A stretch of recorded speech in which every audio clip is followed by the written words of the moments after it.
Welcome sa Dries TV. Kung interesado ka sa ganitong news, huwag kalimutang isubscribe ang ating YouTube channel. Maraming salamat!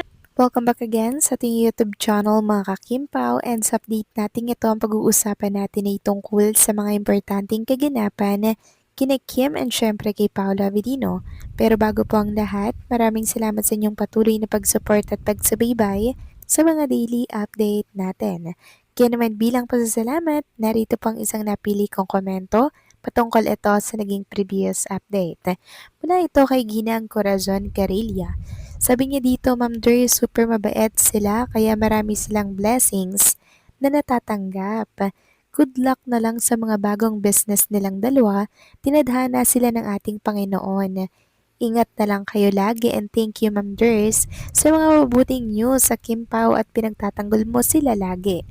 Kim Pao, sweet and perfect couple.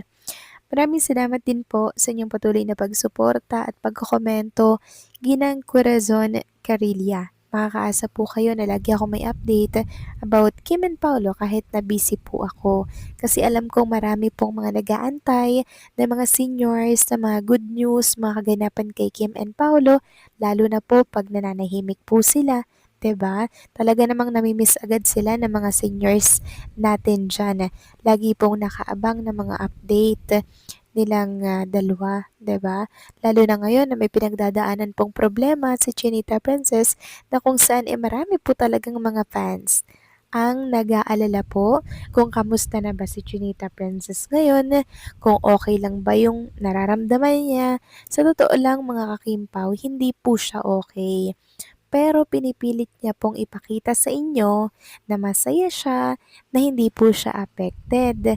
'Di ba? Kasi kung ipapakita niya pong malungkot siya, syempre mas matutuwa ang mga bashers nun. So mainam na po yung ganito na pinapakita niyang hindi siya affected pero deep inside, talaga namang nasasaktan si Kim Chiu sa mga kaliwat kanan na pangbabatikos po sa kanya.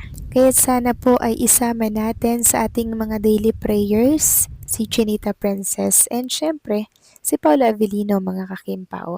So maraming salamat sa inyong komento Ginang Corazon Carilla. God bless po sa inyo and mabuhay kayo.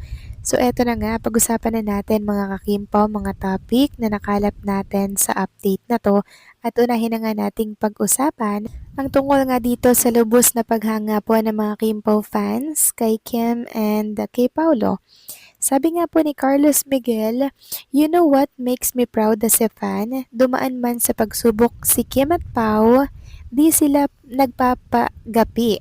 Nag-expand palalo ang business ventures nila.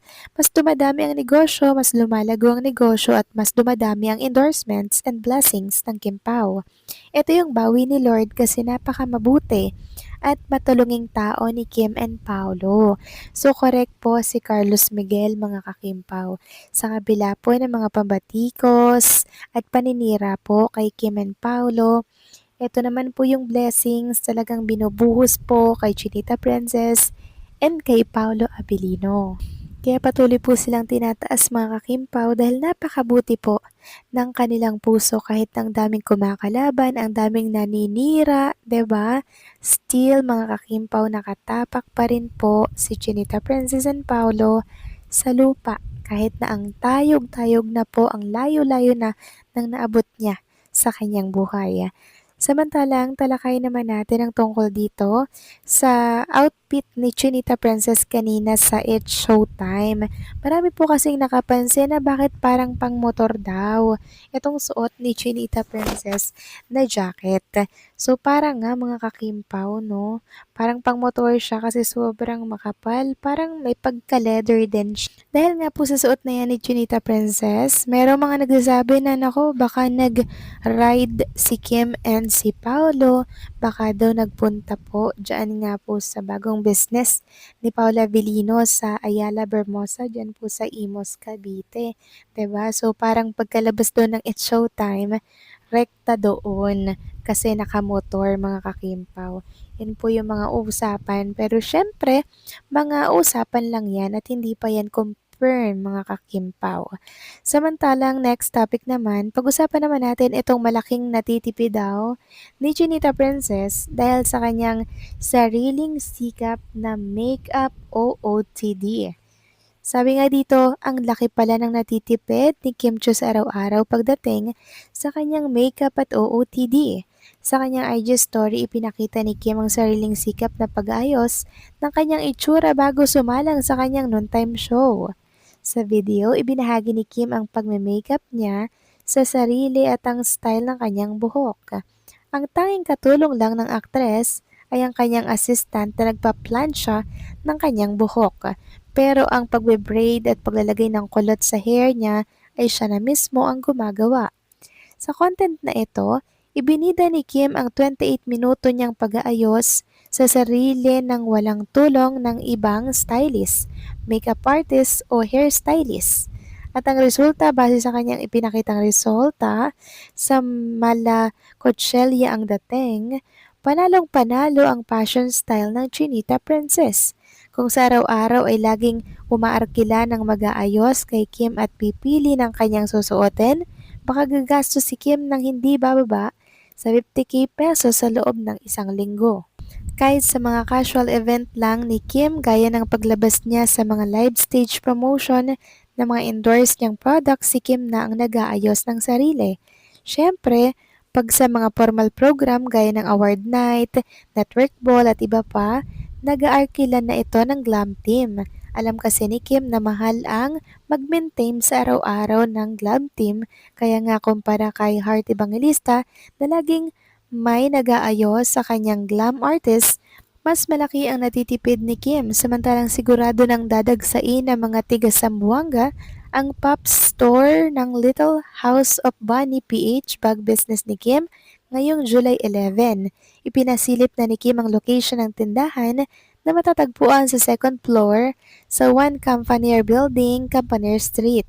Bagamat ang ipinakita ng aktres ay ang 80% pa lang na completion ng store, sure namang 100% na matatapos ito bago sa target date ng opening. So ayun na mga kakimpaw, siguradong sigurado na po ang pagbubukas ng House of Little Bunny pop-up store ni Chinita Princess dyan po sa Zambo or sa Zamboanga.